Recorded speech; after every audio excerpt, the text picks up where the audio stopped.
আসসালামু আলাইকুম। আপনাদের সবাইকে স্বাগতম জানাচ্ছি মিনাস কুকবুক চ্যানেলের আরও একটি নতুন রেসিপি দেখার জন্য। আমার আজকের রেসিপি চিকেন স্টাফড বান। খুব সহজেই আপনারা ঘরে বসে আমার এই রেসিপিটি দেখে চুলায় খুব সুন্দর নরম তুলতুলে স্টাফ বান তৈরি করে ফেলতে পারবেন। খুবই ইজি। তো এই জন্য আমি প্রথমে একটি বাটিতে 2 কাপ পরিমাণ ময়দা নিয়ে নিচ্ছি।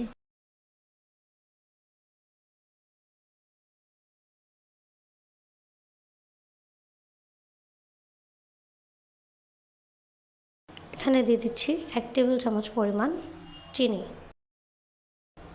দিয়ে দিচ্ছি পরিমাণ মতো লবণ, দিয়ে দিচ্ছি 1 চা চামচ পরিমাণ ইস্ট,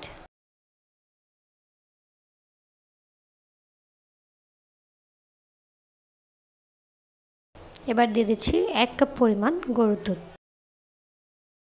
এখন আমি ডোটা ভালোভাবে মিশিয়ে নেব।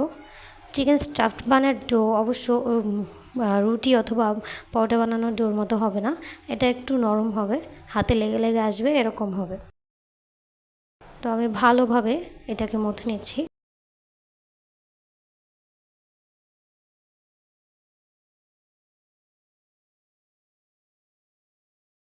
দেখছেন এভাবে হাতে লেগে আসছে। এভাবে হাতে লেগে আসলে এখন এখানে আমি 1 টেবিল চামচ পরিমাণ তেল দিয়ে দিচ্ছি। তেল দিয়ে আরও 5 মিনিট মথে নেব, এতে করে আর হাতে লেগে আসবে না।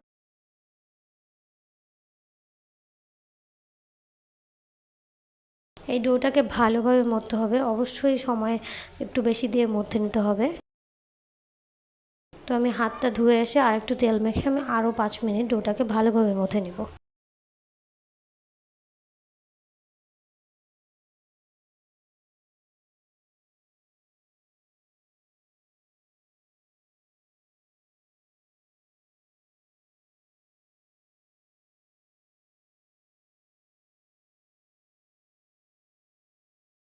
আমি ডোটাকে 10 মিনিট খুব ভালোভাবে মথে নিয়েছি। এবার এটাকে আমি ঢেকে 1 ঘন্টার জন্য রেখে দেব।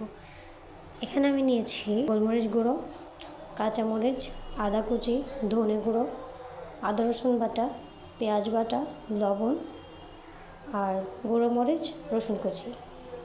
এই মশলাগুলো আমার লাগবে পুরটা বানাবো চিকেনের, সেটা এই মশলাগুলো আমরা ব্যবহার করে বানাবো। তো এখানে আমি একটা মুরগির বুকের মাংস নিয়েছি, পুরো বুকের মাংসটাই নিয়েছি একটা মুরগির। এটাকে আমি এলাচ, দারচিনি, লবণ, গোলমরিচ এগুলো দিয়ে সেদ্ধ করে নিয়েছিলাম, নিয়ে কাঁটা চামচ দিয়ে ছাড়িয়ে নিয়েছি। এখানে আমি একটি কড়াইয়ে তেল গরম করে দিয়ে দিলাম রসুন কুচি। রসুন কুচিটা ভাজা হয়ে গেলে এখানে আমি দিয়ে দিচ্ছি 1 কাপ পরিমাণ পেঁয়াজটাও আমি ভালো করে ভেজে নেব।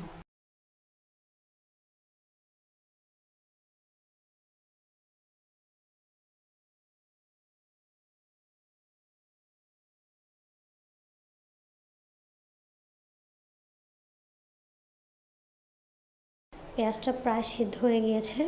এখানে আমি দিয়ে দেবো 1 চা চামচ পরিমাণ আদা রসুন বাটা,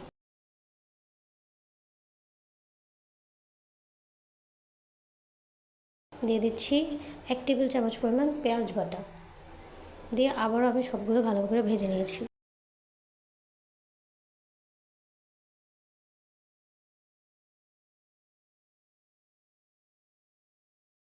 দিয়ে দিচ্ছি পরিমাণ মতো লবণ, দিয়ে দেবো 1 চা চামচ পরিমাণ মরিচের গুঁড়া, 1 চা চামচ পরিমাণ ধনে গুঁড়ো আর হাফ চা চামচ পরিমাণ গোলমরিচ গুঁড়ো, দিয়ে সব মশলাগুলো ভালোভাবে আবারও ভেজে নেব।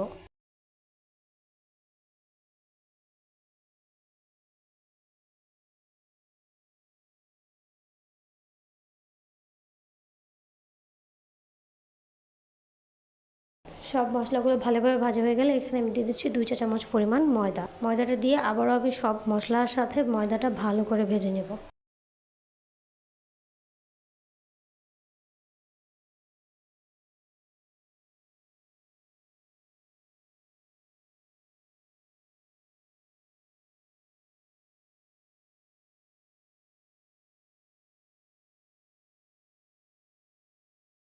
তো আমার মশলাগুলো ভাজা হয়ে গিয়েছে।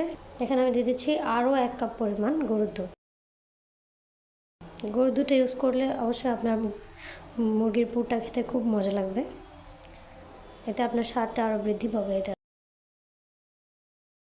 এখন আমি দিয়ে দিচ্ছি আমার মুরগিটা, দিয়ে মশলার সাথে ভালোভাবে আমি এটাকে মিশিয়ে নিচ্ছি।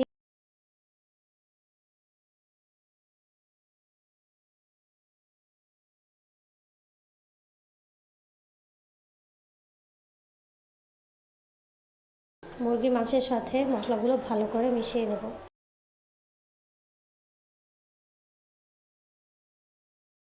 এখানে দিয়ে দিলাম 1 কাপ পরিমাণ মুরগি সিদ্ধ করেছিলাম সেই পানিটা।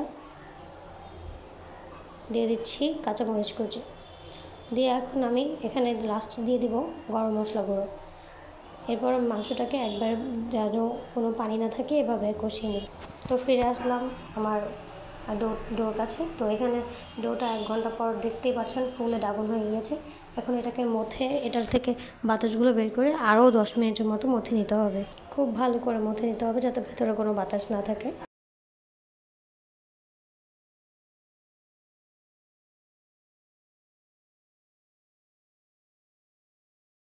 তো এই তো আমার মুরগির পুরটা। এখানে আমি একটা রুটির জন্য পরিমাণ মতো ডো নিয়ে নিয়েছি। এটাকে আমি বেলে নেব, গোল করে না, লম্বা করে বেলে নেব।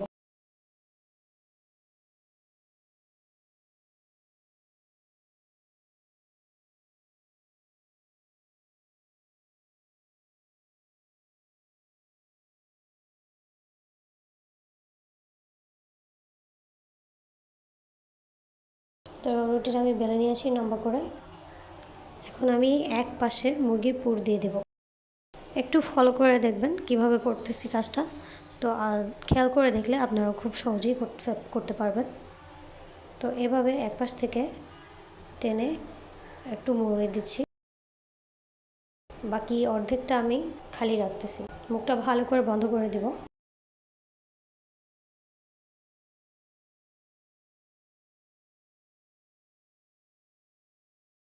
এরপর এই পাশটাকে আমি এভাবে কেটে নিচ্ছি ছুরি দিয়ে। তো এরকম করে কেটে আমি একটু পানি লাগিয়ে নিব, যাতে করে খুব সহজে এটা লেগে যায়। খুব ভালো করে পানি লাগিয়ে নিয়েছি। এবার আমি এগুলোকে এভাবে ভাঁজ করে নেব। আপনারা এটা দেখেই বুঝে নেবেন কিভাবে আমি করতেছি কাজটা।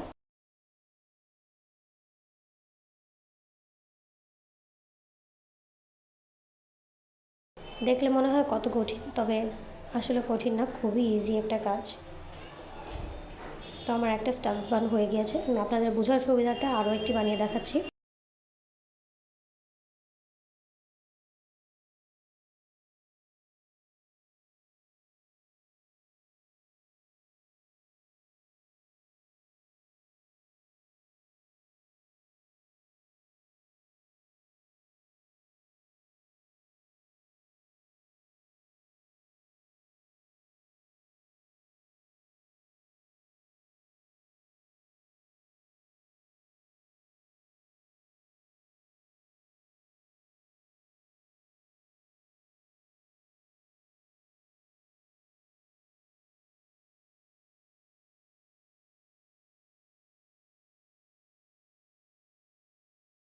তো এই তো আমার স্টাফ বানগুলো আমি এরকম করে বানিয়ে নিয়েছি।